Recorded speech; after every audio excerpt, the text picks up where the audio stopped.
Kumusta mga kaibigan? Magandang buhay sa ating lahat. Welcome po kayo sa aking YouTube channel, Lods TV News. Naku po, ano ba talaga nangyayari sa ating lipunan ngayon, guys? Kakatakot na revelasyon sa Senado. Kita mo, guys, mayroon daw papakulong na mga senador at babaguhin yung ano sa Senado. Ito ay pasabog ni Mike Defensor Santiago. Hindi ko lang sure kung saan ba niya nakuha itong informasyon na ito, guys. Kaya maya kunti pakinggan natin, pero hindi ko siya ma-upload kasi makapiright ako dyan, guys. Kaya pakinggan lang natin, i-play natin sa cellphone. At ito naman ano, guys, bakit kaya hindi ba nakikita ng mga politiko na nangyayari sa lipunan natin? Yung grabing corruption. Ito, guys, Magkano lang tayo ng Diyos mio marimar ito, guys, na nangyayari sa lipunan natin. Ito, guys, i-play natin, guys, Ito po yung isang impormasyon na aking nakuha at antabayanan po natin dahil nakakatakot. Ang balita ko, magpapatawag sila ng special session. Itong special session na to, supposedly, para dun sa problema sa Mindanao. Una po sa lahat, hindi na po yan kailangan. Dahil meron na pong sapat na pondo para ayusin at tulungan kung ano man ang napinsala doon sa Mindanao. Hindi na kailangan na magkaroon ng deklarasyon ng Kongreso at hindi na rin kailangan magkaroon ng supplemental budget.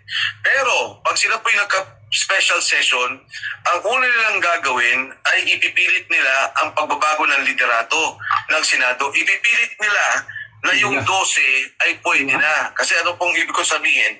Kung nalala nyo yung Abilino versus etong Cuenco na kaso, noong una silang magdebate, 22 sila sa loob ng Senado. Nag-walk out yung kabila, yung 10. Pero yun po yung majority noong panahong yon. So ang sabi nitong 12, kami na ang majority. 11 po ata sila, pero yung tama, 12. Ngayon, ang gusto nilang palabasin dito, pag nagpatawag sila, darating lahat ng senador. So siyempre yung isa nakakulong, Senator Jinggoy Estrada, yung isa ay nagtatago, si Senator Bato de la Rosa. Nilalabas may quorum sila 22. Pipilit nila kayo yung Senate President na sa 12 pa lang ay pwede na dahil ang quorum, gagawin nilang, ang membership ng Senado, gagawin nilang 22 na lang. Sandali ko, linawin natin So supposedly special session yan for the Mindanao. For the Mindanao. Pero ipupolitikahin nila? Yes. Yan po ang balita na nakuha natin. Ngayon, pagka po nangyari yung 22, di ba? Ang naging batayan nila, papalitan nila yung Senate leadership. Ang pangalawa nilang gagawin ay aarestuin ang mga senador na may mga kaso. Kasama na po dyan, kami ni Senator Marcoleta, kasi plunder yung kaso, ikukulong din si Senator Marcoleta. Pag napababa nila sa 18, ang membership ng Senado. Kasi 18 na lang ang pwedeng pumasok. Nakakulong na si Bongo, nakakulong si Joel Villanueva, nakakulong si Marcoleta.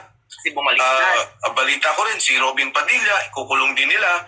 So ang mangyayari po, magiging 18 na lang ang Senado. So ang 2/3 doon ay 12.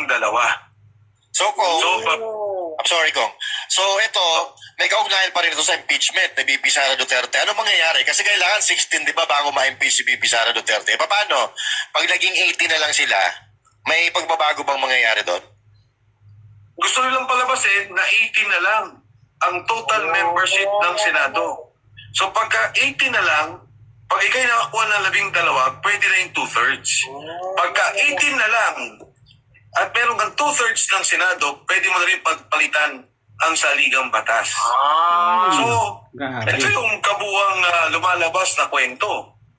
Tingnan po natin at tambayanan natin kung ano mangyayari. So, ipa-impeach na si VP Sara kung... Kita nyo, guys, grabe ang plano.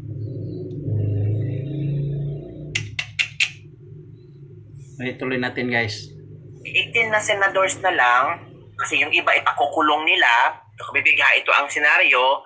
So, mag-special session sila for Mindanao daw di umano. For front act lang talaga ang Mindanao. Ang mga kababayan nating nasalanta ng lindol, front act lang ng majority lang ng mga Grabe guys, nakakatakot itong mga balita ni ex-congressman Mike Defensor.